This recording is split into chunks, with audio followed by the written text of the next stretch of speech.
मिच्छा सासड़मिस्तो अविरद सम्मो यदेश विरदोय विरदापमत्त इदरो अपुप्प अडि यट्टिसो हमयो मोय उवसंत खीड़मोह सजोग केवली जिड़ो अजोगीय 14 जीव समासा कमेड़ सिद्धायणा डब्बा। इन दो गाथाओं में जो 14 गुणस्थान के नाम हैं वो यहाँ दिखाए हैं। से मिच्छो, मिच्छो मतलब मिथ्वात, साड़ मतलब शासन सासादन, मिस्सो मिस्र, अविरद सम्मो मतलब अविरद सम्यक दृष्टि, देश विरदो देश विरत, विरदा प्रमत्त मतलब प्रमत्त विरत, इतरो इतरो मतलब इतर मतलब अलग, उससे अलग, अपुब तो प्रमत्त से अलग क्या प्रमत्त विरत से अलग क्या बनेगा अप्रमत्त विरत। जैन से अलग क्या बनेगा अजैन या अजैनतर। उसी तरह से इधरो का बनेगा विरदा प्रमत्त इधरो, प्रमत्त विरद का इतर मतलब अलग, उससे अलग क्या बनेगा अप्रमत्त विरत। अपुब अपूर्वकरण, अड़ियट्टी मतलब अनिर्वृत्तीकरण। सुहमो मतलब सूक्ष्म संप्राय। उपसंत खीड़मोह, उपशांत मोह और खीड़मोह मतलब छीड़मोह। सजो केवली जिड़ो थर्ड संयोग केवली, सजो केवली जिड़ो क्या संयोग केवली जिन और अजोगी य और अयोग केवली जिन। कितने हो गए तो 14 हो गए। तो कहा 14 जीव समासा, इस तरह से यह 14 जीव समास हैं। ये तो जीव समास कह रहे हैं, लेकिन ये तो गुणस्थान के नाम है। इसमें जीव समास नहीं गुणस्थान को कहा है। कैसे? जीव समास क्या होता है? जिसको संक्षेप में जीवों को रखा गया हो उसे जीव समास कहते हैं। जीव समास हो गया संक्षेप से जीव जिसमें हो जीव समास है। अब जीव समास को ही इसमें गुणस्थान को कह दिया, मतलब गुणस्थान का दूसरा नाम आ गया जीव समास। अभी तक कितने नाम थे जीव समास गुणस्थान के? ओग, गुणस्थान और गुणस्थान को ही सामान्य बोला और संक्षेप। गुणस्थान के प्रकरण में जीव समास का नाम ही गुणस्थान है, लेकिन जब जीव समास पढ़ेंगे तब जीव समास का अर्थ गुणस्थान नहीं होगा। आगे कमेड़ मतलब यह क्रम से जानने चाहिए। सिद्धा या ला दब्बा, इनके अलावा सिद्ध भगवान भी जानने चाहिए। तो सिद्ध भगवान कैसे अलग जानने चाहिए कि सिद्ध भगवान के मोह और योग नहीं है, और मोह और योग के निमित्त से ही गुणस्थान होता है। तो मोह और योग न होने के कारण सिद्ध भगवान इन गुणस्थानों से जीव समासों से ऊपर है, गुणस्थानातीत हैं सिद्ध भगवान। अब इनके जो शब्द हैं गुणस्थानों के, इन शब्दों के सामान्य अर्थ क्या हैं वो अपन देखेंगे, और इन शब्दों में आदि दीपक अंतर दीपक ये कैसे लगते हैं वो देखेंगे। अब स्लाइड खुल रही है अपनी। 14 गुणस्थानों के नाम हैं के सामान्य स्वरूप क्या है वो संक्षेप में बताए हैं। जैसे पहला गुणस्थान है मिथ्वात अतत्व श्रद्धा, तत्वों पर श्रद्धा नहीं होना मिथ्वात है। संक्षेप में समझना भी। सासादन सम्यक की विराधना सहित जो जीव के परिणाम है वो सासादन गुणस्थान। मिश्र या सम्यक मिथ्वात कह लो, इस गुणस्थान में सम्यक्त भी होता है और मिथ्वात भी होता है। उसी तरह अविरत सम्यक्त, सम्यक्त पर साथ में असंयम, सम्यक तो है पर साथ में असंयम है। देश विरत या इसका दूसरा नाम संयमा संयम भी बोलते हैं, तो यह एक देश संयमी है। अब सातवां छठवां प्रमत्त विरत, मतलब प्रमादों के साथ पूर्ण संयम। अप्रमत्त विरत, प्रमाद के बिना पूर्ण संयम, प्रमाद नहीं है इसमें। गुण स्थान है अपूर्वकरण, इसका सामान्य स्वरूप जिसके अपूर्व परिणाम हैं। आगे हम इसको अच्छे से विस्तार से समझेंगे। अनिवृत्तिकरण, जिसके परिणाम में भेद नहीं है। सूक्ष्म सांप्राय, जिसके कसाय सूक्ष्म है। 11वां गुण स्थान उपशांत मोह, तो इसका सामान्य अर्थ हुआ जिसका मोह उपशांत हो गया है, दब गया है, वो है उपशांत मोह। 12वां गुण स्थान छीड़ मोह, इसका सामान्य अर्थ जिसका मोह छीड़ हो चुका है, बिल्कुल क्षय हो गया है, वह है 12वां गुण स्थान छीड़ मोह। अब 13वां गुण स्थान संयोग केवली, संयोग केवली मतलब जो योग से सहित है, ऐसे केवली भगवान का गुण स्थान, ऐसे केवली भगवान के परिणाम वो क्या हो गए? 13वां गुण स्थान संयोग केवली। 14वां गुण स्थान अयोग केवली, अयोग केवली का सामान्य स्वरूप क्या है? जो योग से रहित है, ऐसे केवली भगवान के परिणाम को अयोग केवली कहते हैं, एक केवली हुए। इस तरह से ये 14 गुण स्थानों के बारे में वर्णन हुआ सामान्य संक्षेप रूप से। 14 गुण स्थानों के नाम आप जरूर याद करें। अब जो गुण स्थानों के नाम जो बताए हैं उनके शॉर्ट में नाम है, मतलब संक्षेप में नाम है। आदि दीपक, मध्य दीपक और अंत दीपक, ये 3 चीजें हैं। आदि दीपक का मतलब एक कोई नाम का कोई एक शब्द है, उसको शुरू का जो शब्द है, आदि का जो शब्द है, उससे हम शुरू करेंगे। उस शब्द को सिर्फ वहीं तक नहीं समझना, बल्कि जहाँ तक वो संभावित हो सकता है वहाँ तक उसे लगाना है, उसको बोलते हैं आदि दीपक। एक शब्द भी सुना होगा आप लोगों ने, अनादि निधन। अनादि निधन का अर्थ क्या है? कि जो अनादि से अनंत काल तक चलने वाला जो शब्द है उसे कहते हैं अनादि निधन। यदि हम अनादि निधन कहेंगे तो अनादि प्लस निधन हो गया तो गड़बड़ हो जाएगा, अलग अर्थ निकल आएगा। लेकिन अनादि में जो अ शब्द है, अन शब्द है, वो आदि दीपक है, और उस अन शब्द को आदि में भी लगाना और अन में निधन शब्द में भी लगाना, तो क्या शब्द बन जाएगा? अनादि प्लस अनिधन। कई टीकाकारों ने, महाराज लोग भी बताते हैं कि कई जगह अनादि अनिधन भी लिखा गया है, इसी को बोलते हैं आदि दीपक।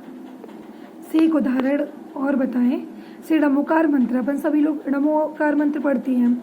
नमो अरिहंताणम, अर्थात इसका अर्थ हुआ कि नमो अरिहंतों को नमस्कार हो, सिद्धों को नमस्कार हो, आचार्यों को नमस्कार हो, उपाध्यायों को नमस्कार हो, जग के सभी सहणमो लोए सब साहुणम, तो सभी लोक के सभी साधुओं को नमस्कार हो, इसका अर्थ ये हुआ। लेकिन ये बताओ, ये लोक के सभी साधुओं को नमस्कार ही क्यों बोला? क्या लोक के अरिहंतों को नमस्कार नहीं बोल सकते थे? नमो लोए सब अरिहंताणम क्यों नहीं बोला? नमो लोए सब सिद्धाणम क्यों नहीं बोला? तो ये इसका भी एक अर्थ है, इसका भी एक लॉजिक है। ये क्यों नहीं बोला है, क्यों ऐसा लिखा है? ऐसा नहीं है कि सिर्फ अरिहंत एक को अरिहंत को नमस्कार है, सभी लोग के अरिहंतों को नमस्कार नहीं है, ऐसा नहीं है। जो लास्ट का पद है, 5वां पद है, नमो लोए सब साहुणम, तो नमो तो सबके साथ में है, लेकिन लोए सब ये जो है अंत दीपक है। अंत दीपक मतलब जो अंत में लगाया है, लेकिन आपको कहाँ से लेना होगा? शुरू से लेना होगा, यही अंत दीपक कहलाता है। इस तरह से आदि दीपक हुआ कि आदि दीपक लगेगा शुरू में अर्थ, शुरू में शब्द वो, लेकिन लगेगा कहाँ तक? अंत तक, जहाँ तक उसकी संभावना है, जहाँ तक उसकी कैपेसिटी है, वहाँ तक वो लगेगा, उस अर्थ का, उस शब्द का अर्थ लगाया जाएगा। तो हमारा वो पूरा मंत्र जो अंतः दीपक लोए सब जो अंतः दीपक बना है उसको शुरू से लगाएंगे तो पूरा मुकार मंत्र कैसे बनेगा? नमो लोए सब अरिहंताणम, नमो लोए सब सिद्धाणम, नमो लोए सब आइडियाणम, नमो लोए सब उपध्यायाणम, नमो लोए सब साहूणम। तो ये इस तरह से अपना मुकार मंत्र बन जाएगा। ये हमें पता होना चाहिए कि ऐसा क्यों हुआ है। ऐसे ही मध्य दीपक है, 3 दीपक बोले जाते हैं, आदि दीपक, मध्य दीपक और अंत दीपक। तो फिर से समझ लीजिए, आदि दीपक होगा यदि पहला शब्द लिया जाएगा, आदि से शुरू किया जाएगा तो वो अंत तक लगाना है। और अंत दीपक है यदि कोई शब्द, तो अंत का दीपक है जो अंत का शब्द है उसे शुरू से लगाना है। और मध्य दीपक है कोई तो मध्य में भी, शुरू में भी ले जाना और लास्ट में भी, अंत में भी ले जाना, दोनों दिशाओं में लगाना है इसको। अब अपने विषय पे आते हैं। अब इनको गुण स्थानों में तीनों दीपक बताने हैं। कैसे बताएंगे? तो पहला है आदि दीपक। तो जैसे उदाहरण के लिए एक शब्द दिया अविरत सम्यक्त, यह सम्यक्त शब्द आदि दीपक है। यह अविरत सम्यक्त कौन सा गुण स्थान है? चौथा गुण स्थान। तो ये सम्यक्त आदि दीपक क्यों है चौथे गुण स्थान से?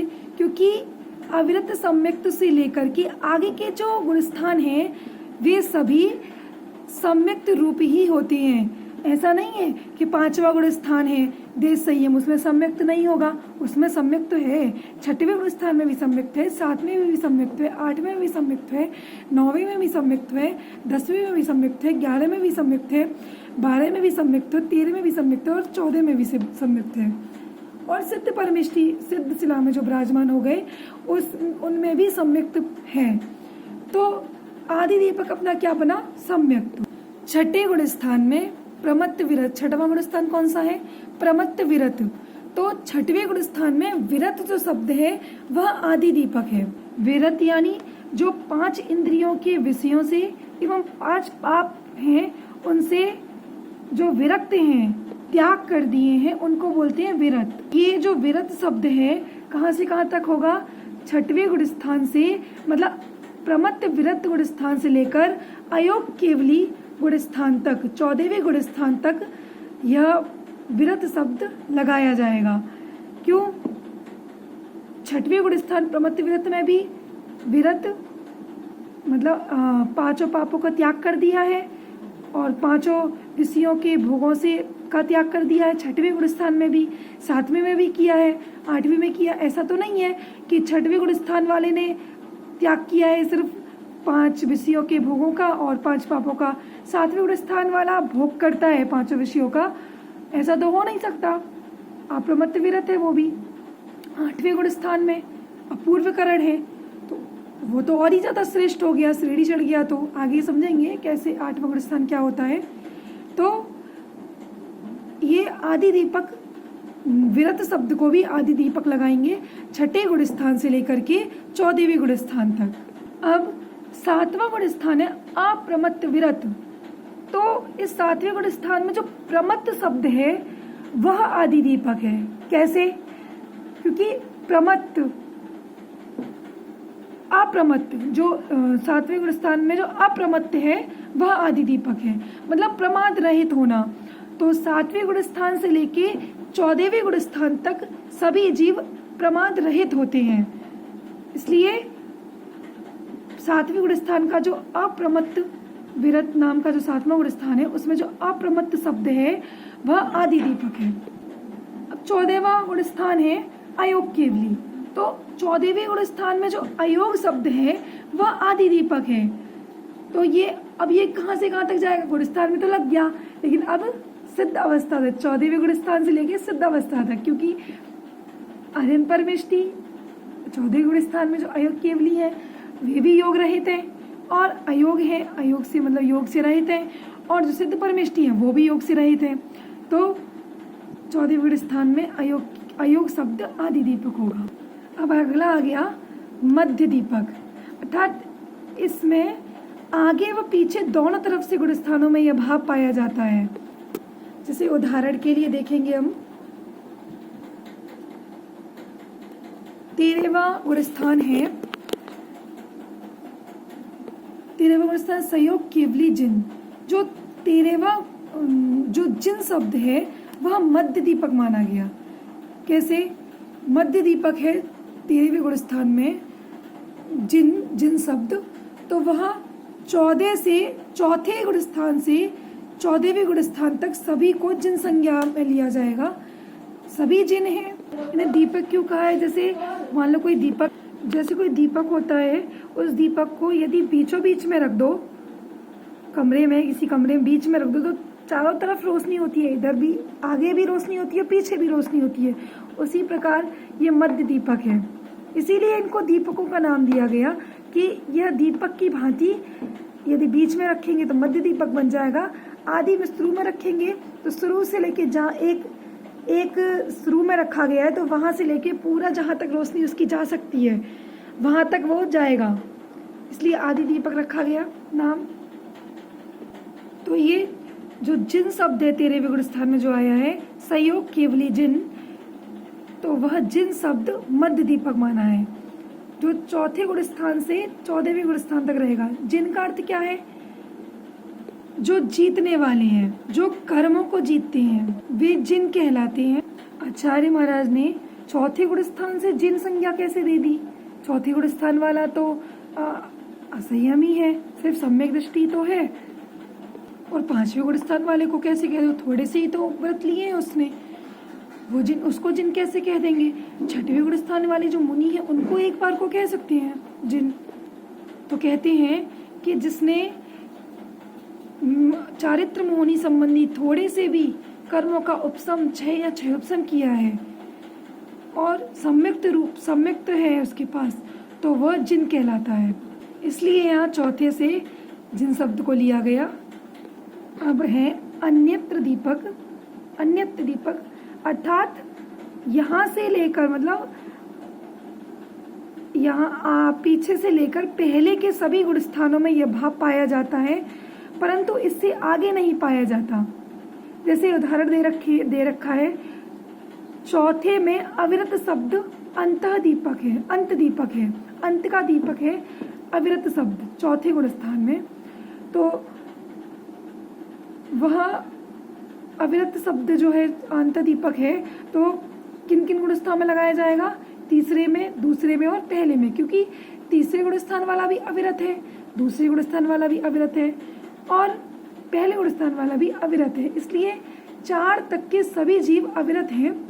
तो चौथे गुणस्थान में अंत्य दीपक क्या रहेगा? अविरत शब्द। इस तरह से ये आज का अपना स्वाध्याय हुआ। अब आगे की गाथाओं का वर्णन हम कल करेंगे। जय जिनेन्द्र।